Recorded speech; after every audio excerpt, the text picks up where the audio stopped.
যারা উপদেশ দিতেই থাকবে, হকের কাজ যারা করতেই থাকবে, হকের কাজ না করলে বাতিল এসে মাথা চারা দেবে।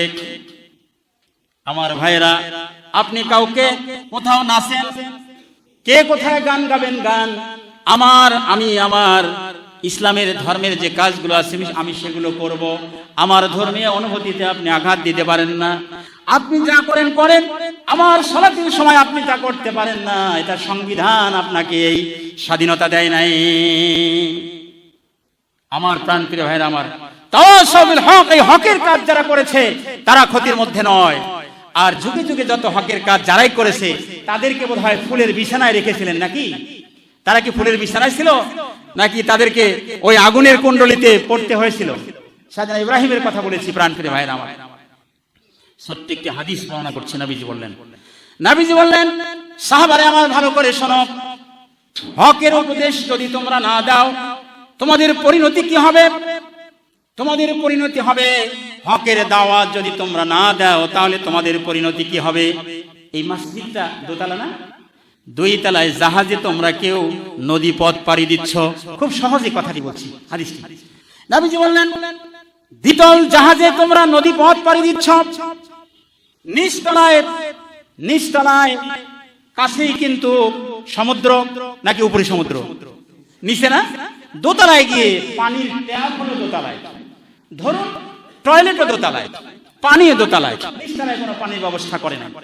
নবীজি কি বিজ্ঞানসম্মত হাদিস বর্ণনা করেছেন কিয়ামত পর্যন্ত এটি জানার জন্য।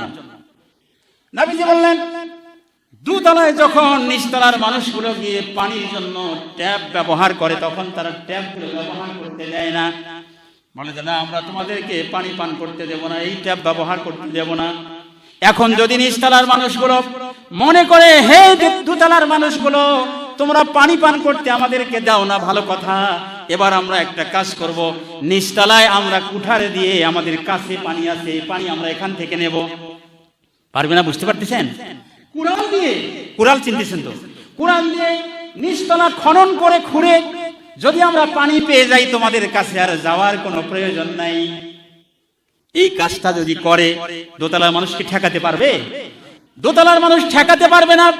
যদি তারা নিচতলার মানুষ কুঠার দিয়ে ওই জাহাজটি কেটে দেয় তাহলে বলুন তো দোতলার মানুষগুলো বাঁচবে? নিচতলাগুলো বাঁচবে না, সকলেই চলে যাবে, পানিতে বিলীন হয়ে যাবে, সলিল সমাধি হয়ে যাবে। এমন অবস্থায় দোতলার মানুষগুলো 2টি কাজ তাদেরকে করতে হবে। 1 নাম্বার হলো ওই অন্যায় কাজটাতে তাদের বাধা দিতে হবে, আর তাদেরকে সহমর্মিতা দেখিয়ে তাদেরকে পানির ব্যবস্থা করতে হবে উপরেই। এই একে অপরের ভাই হয়ে যেতে হবে। 2টি শিক্ষা বিশ্বনবী এই হাদিস থেকে বর্ণনা করেছেন। সুবহানাল্লাহ। সোনামানিকেরা আমার ভালো করে খেয়াল করবেন, সমাজে অন্যায় হতে দেখেছেন, নিজে হাত দিয়ে যদি বাধা না দিতে পারেন, ইমানদারের সংজ্ঞা এই হাদিসটা ছেড়ে গেছে তাড়াতাড়ি করতে গিয়ে।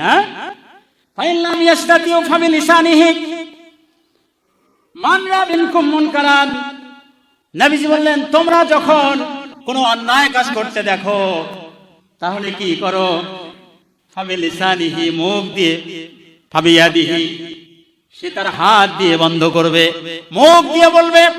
হাত মানে হচ্ছে পাওয়ার, ক্ষমতা দিয়ে অন্যায় বন্ধ করতে হবে। আর আজকে আমরা লক্ষ্য করছি ক্ষমতা দিয়েই অন্যায় চালু করার জন্যই আমরা ব্যস্ত হয়ে যাচ্ছি। ক্ষমতা দিয়ে, পাওয়ার দিয়ে অন্যায় কাজকে প্রতিষ্ঠিত করার জন্য আমরা নিজেও ব্যতিব্যস্ত, আমি নিজেও ব্যতিব্যস্ত। কথা বলেন ঠিক কিনা? উল্টো করছি আমরা। অথচ নবীজি বললেন, তোমার পাওয়ার আছে, তুমি অন্যায় কাজ বন্ধ করো। আর যারা পাওয়ার থাকার পরে, হাত থাকার পরে, ক্ষমতা থাকার পরে অন্যায় কাজ বন্ধ করে না, কোরআনে কারিমের ভাষায় তারা হলো মুনাফিক। কোরআনে কারিমের ভাষায় তারা কি?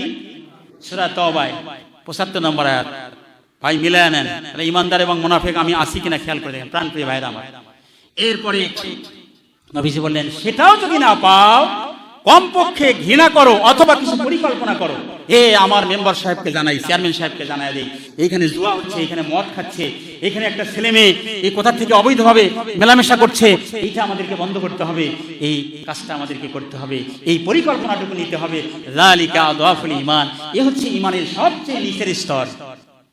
প্রাণপ্রিয় ভাইরা আমার, ভালো কাজের, হকের কাজের নির্দেশ না দিলে, আমি 5 মিনিটের মধ্যে শেষ করবো ইনশাআল্লাহ।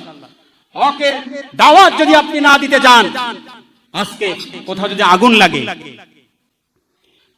আগুন লাগে, এখন আমাদের মুয়াজ্জিন সাহেবের হাতে হলো 1 জেরিকিন পেট্রোল। ওই আগুনে দিলে আগুন কি নিভে যাবে? আগুন নিভবে? সভাপতি সাহেবের ভ্যানের মধ্যে 1 ভ্যান পাটখড়ি, মানে শিনটা, পাটের যে শিন, পাটখড়ি বলি, আপনারা কি বলেন, পাটখড়ি শিনটা সভাপতি সাহেব ওই আগুনের মধ্যে ছিটে দিল, আগুন কমবে? পাশে একজন মুরব্বী, তার হাতে কিছু তুলা নিয়ে যাচ্ছে মেয়ের বাড়িতে বালিশ বানাতে দেবে, সেই ওর মধ্যে ছিটিয়ে দিল, এই আগুন নিভবে না জ্বলবে? এখানে কি দিতে হবে? পানি দিতে হবে। আলহামদুলিল্লাহ, হকের দাওয়াত হচ্ছে তাই। আজকে সমাজে যত অন্যায় হচ্ছে, দুর্নীতি হচ্ছে, জুলুম হচ্ছে, আপনার এই মদ, জুয়া, জেনা, ব্যভিচার যা হচ্ছে, এগুলো যদি আপনার আমার মতো সালাত যারা পড়ি, নামাজ যারা আদা করি, এই ভাইরা যতক্ষণ পর্যন্ত পানি দিয়ে সেগুলো বন্ধ করার চেষ্টা না করব, ওই অশান্তির আগুন দাউ দাউ করে জ্বলবে।